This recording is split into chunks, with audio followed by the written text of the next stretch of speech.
تبارك الذي نزل الفرقان على عبده ليكون للعالمين تجاری میں کون سی ہیں؟ تدفین کا مختصر طریقہ یاد سن لیں کہ جب کوئی دنیا سے چلا جائے تو اس کے لواحقین کی جو سب سے پہلی ذمہ داری ہے وہ ہے اس کو غسل دے کے کفن دے کے دفن کرنا. سب سے پہلے کس کو فوکس کرنا ہے آپ نے؟ جتنا جلدی ہو یقین ہو جائے کہ مر گئے ہیں. بعض ابا سکتے میں آتا ہے, ایسے کئی کیسز ہو چکے ہیں, میں نے خود مشاہدہ کیا ہے. ایک صاحب تھے, ان کی ساس کا انتقال ہوا, فون آ گیا عباسی سے میت گھر آ رہی ہے اور تمبو لگ گیا گھر میں. راستے میں ایمبولینس کو جھٹکا آیا, سانس اٹھ کے بیٹھ گئی. حقیقت ہے یہ. وہ میرے پاس آیا, کہہ رہے یار وہ تو جنازہ ہو رہا ہے. اوپر سے غمزدہ, اوپر سے تو بڑے خوش ہو رہے تھے, میری ساس جو ہے نا وہ پھر زندہ ہو گئی.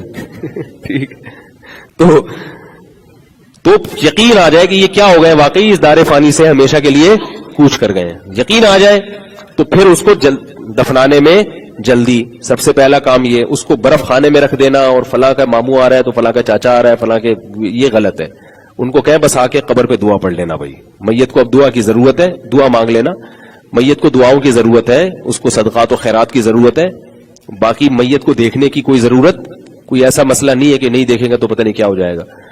تو ایک بات تو یہ. دوسری بات یہ, میت کی تصویریں لینا یہ بہت غلط حرکت ہے. میت چھپانے کی چیز ہے, دکھانے کی چیز نہیں ہے. میں نے وصیت کی ہوئی ہے کہ میں مروں گا تو میری تصویر لینے کی قطعاً اجازت نہیں ہے. جس نے اجازت لی وہی پھٹے سے اٹھ کے تھپڑ لگاؤں گا میں. اللہ, مرنا تو سب نے ہے بھائی, آپ بھی مریں گے پھٹے پہ, آپ بھی لیٹیں گے. دعا کرو اچھی موت آئے, بس شہادت کی موت آئے, سب سے اچھی بات تو یہ. تو تصویر لینے کی اجازت نہیں ہے, ٹھیک ہے نا. تیسری بات یہ ہے کہ میت کے جو قریبی لوگ ہیں وہ دیکھ سکتے ہیں اس کو, اس میں کوئی حرج نہیں ہے. باقی اس کو رونمائی کے لیے چوک پہ لٹا دینا یہ غلط ہے, کیونکہ میت چھپانے کی چیز ہے. ہاں اس کے قریبی ہے, بیٹا ہے, اپنے باپ کو دیکھ لے, اس کی پیشانی بھی چوم سکتا ہے, وہ ان میں کیونکہ محبت ایسی ہوتی ہے, اس میں کوئی حرج نہیں ہے. یہ کوئی بہت ہی قریبی دوست ہے, بہت ہی جگرا ہے, وہ دیکھنا چاہتا ہے تو وہ بھی دیکھ لے. عام پبلک کو دکھانا چوک پہ لٹا کے یہ ناپسندیدہ عمل ہے, شریعت کے مزاج کے خلاف عمل ہے. تیسرا کام کیا کرنا ہے, غسل دینے کے بعد کفن دے کے, اور غسل خود دینا ہے. یہ بھی بڑا مسئلہ ہے, بڑی بری حرکت ہے کہ اپنے باپ کو اور بیٹی اپنی ماں کو کسی اور سے غسل دلوائے. آخری خدمت رہ جاتی ہے اپنے باپ دادا کی, تو وہ تو کم از کم اپنے ہاتھوں سے کر لیا کرو اللہ کے بندے. تو اس کو محبت سے خود غسل دیا کرو, کسی اور سے غسل نہ دلوائیں اس کو. خود محبت سے غسل دے کے کفن دے کے جتنا جلدی ہو اس کو دفنا دیا جائے. دفنانے کے بعد ایک بالش قبر ہو, مٹی کی قبر ہو, پکی قبر بنانا جائز نہیں ہے. ایک پتھر لگا دیا اس پہ, زیادہ سے زیادہ اگر کچھ لکھنا ہے تو نام لکھ دیا. نبی صلی اللہ علیہ وسلم نے قبر پہ لکھنے کو منع فرمایا, لیکن نام لکھنے کی گنجائش ملتی ہے. سمجھ رہے ہیں بات کو؟ وہ بھی نہ لکھے تو بہتر یہی ہے, کیونکہ لکھنے سے منع فرمایا تو, لیکن بہرحال نام لکھنے کی گنجائش ہے. اس کے دلائل کیا ہے یہ ایک الگ موضوع ہے. تو اس کے بعد قبر پہ کھڑے ہو کر میت کے لیے دعا مانگی. ایک روایت ہے عبداللہ بن عمر سے کہ سرہانے پر سورہ بقرہ کا آخری پہلا رکوع اور پائنتی کی طرف آخری رکوع پڑھا جائے. ایک روایت ہے, یہ عبداللہ بن عمر کا اپنا عمل تھا, لیکن اس کو بھی کوئی بہت اہم سنت سمجھ لینا اور ضروری سمجھ لینا یہ بھی غلط ہے. پڑھ لی جائے, اور وہ بھی جہرن نہیں, اگر کوئی پڑھے تو سرن پڑھے. سمجھ رہے بات کو؟ جہرن نہیں ہے اس میں. اور پھر دعا مانگ لی جائے میت کے لیے. دعا مانگنے کے بعد حدیث میں آتا ہے کہ اتنی دیر میت کی قبر پہ بیٹھو جتنی دیر میں اونٹ ذبح کر کے اس کا گوشت تقسیم کر دیا جاتا ہے. تو میت کے 2-4 جو قریبی لوگ ہیں وہ اتنی دیر تک اس کے لیے بیٹھ کے اللہ سے دعا مانگیں کہ اللہ اس کے لیے قبر کے سوالات کے جوابات کو آسان کر دے. اس کے بعد جب آپ واپس گھر آئیں تو جتنے اہل محلہ ہے وہ سارے کے سارے اپنے اپنے گھروں کو تشریف لے جائیں. دور سے رشتہ دار اگر آئے ہوئے ہیں اور کھانے کا ٹائم بھی ہو گیا ہے تو پڑوسیوں کو چاہیے کہ ان کے لیے کھانے کا انتظام. یہ دعوت نہیں ہوگی کہ آئے لنگر عام چل رہا ہے.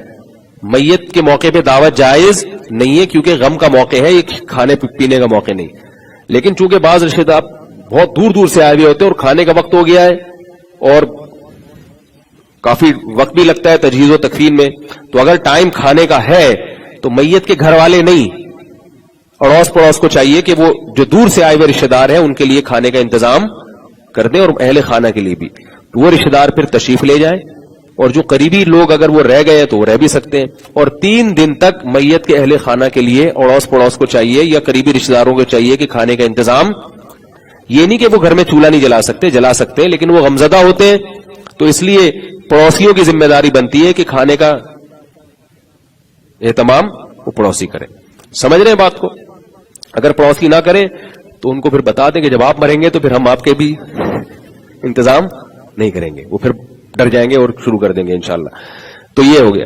اس کے بعد قرآن خوانی بولو بھائی نہیں کرنی.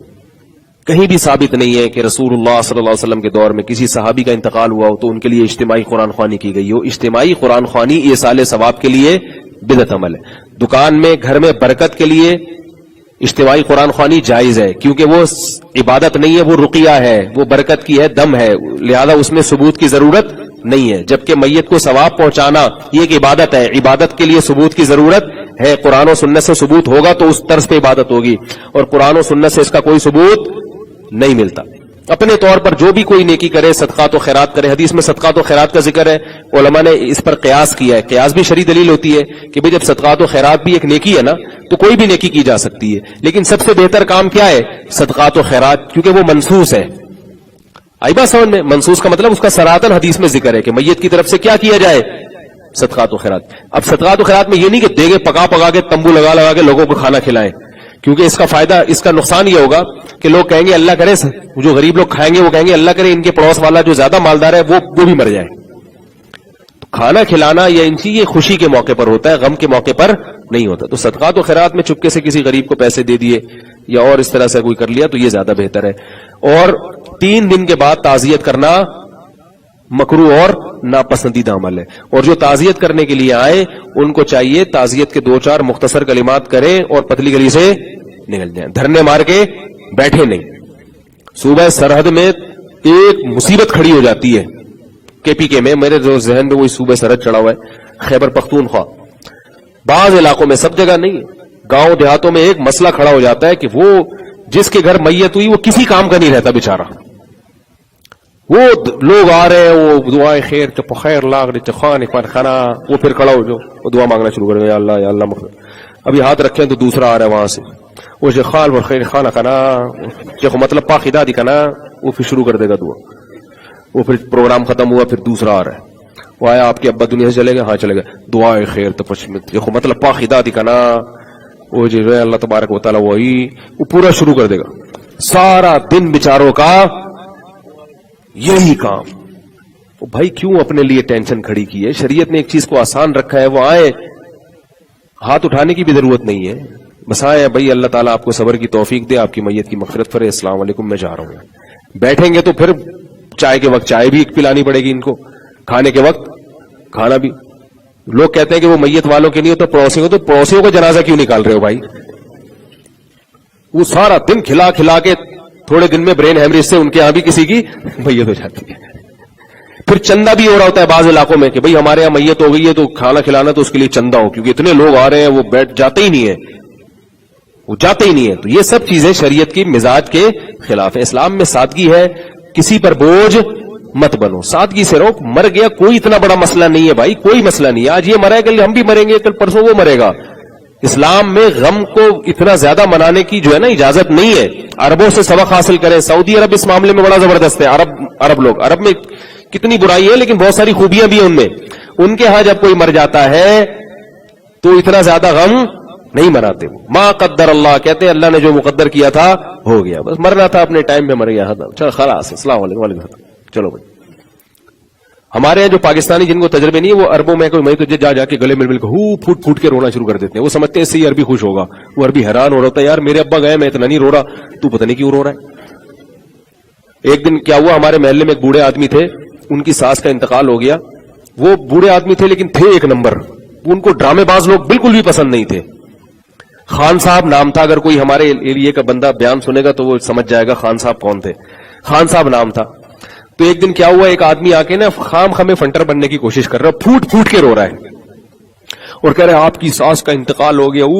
تو وہ کہہ رہے ہیں کہ تیری کیا لگتی تھی تو اتنا رو رہا ہے. وہ بالکل منہ پہ کہہ دیتے تھے تیری کیا لگتی تھی اتنا زیادہ رو رہا ہے. تو اس لیے یہ ڈرامے بازی نہیں ہونی چاہیے. سادہ ہے اسلام, اس کو سادہ ہی بنانا چاہیے. تو اس طرح چلا گیا. پھر مرنے کے بعد 3 دن گزر گئے. اب سب سے پہلے کیا کام کرنا ہے؟ میت کی وراثت فوراً تقسیم کرنی ہے. اب بعض جگہ یہ ہوگا ہائے ابھی میت کا کفن میلا نہیں ہوا, اس کی جائیداد کے بخیے ادھیڑنا شروع کر دیے, ہائے ہائے یہ ہو گیا یہ ہو گیا. ایسی باتیں نہ سنیں. آپ بولو اللہ کا حکم ہے کہ میت جب دنیا سے جائے گی تو سب سے پہلے کیا ہوگا؟ اس کی وراثت تقسیم ہوگی. اب وہ کہے نا اس کا کفن میلا نہیں ہوا, اس کے مکان کے ٹکڑے کرنا شروع کر دیے. بولا اس کا مکان ہے ہی نہیں اما, یہ اب ہمارا مکان ہے. نہیں نہیں یہ تمہارا کیسے ہو گیا؟ تو تمہارے باپ کا تھا اب نہیں ہے. ہائے ہائے کیسی باتیں کر رہے ہو؟ کیونکہ مائیں بعض دفعہ رکاوٹ بنتی ہیں وراثت تقسیم کرنے میں. عام طور پر سب سے زیادہ رکاوٹیں مائیں بند کرتی ہیں. نہیں یہ کیسے ہو سکتا ہے, میرے مرنے کے بعد بھی یہی کرو گے؟ تو آپ بتا دیں اما جب میں مروں گا نا تو میں بھی اپنے بچوں کو پہلے بول کے جاؤں گا کہ بیٹا میرے مرنے کے بعد سب سے پہلے یہ تقسیم کر لینا, ورنہ میں بھی نہ کہیں پٹ رہا ہوں وہاں پہ. اللہ کہیں گے کہ تو نے کیوں نہیں اپنے رشتہ داروں کو وصیت کی تھی؟ برائی تھی, بہنوں کو وراثت نہیں ملتی تھی. بہنوں کا حصہ 20 سال تک کھا کے بیٹھے رہتے ہیں. 20 سال میں جب وہ بیچاری بڈھی ہو جاتی ہیں, ان کے کسی کام کا وہ پیسہ نہیں رہتا, پھر ان کو وراثت وہ بھی شریف خاندانوں میں ملتی ہے. تو اگر آپ نے نہیں بھی تقسیم کرنی تو بہنوں کا حصہ فوراً نکالو. سمجھ میں آ رہی ہے بات؟ اس سے ابا کی روح کو بھی سکون ملے گا اور آپ کی زندگی بھی انشاءاللہ حلال کھا کے گزرے گی. في قلبي دوما يغمرني من فيض ضياء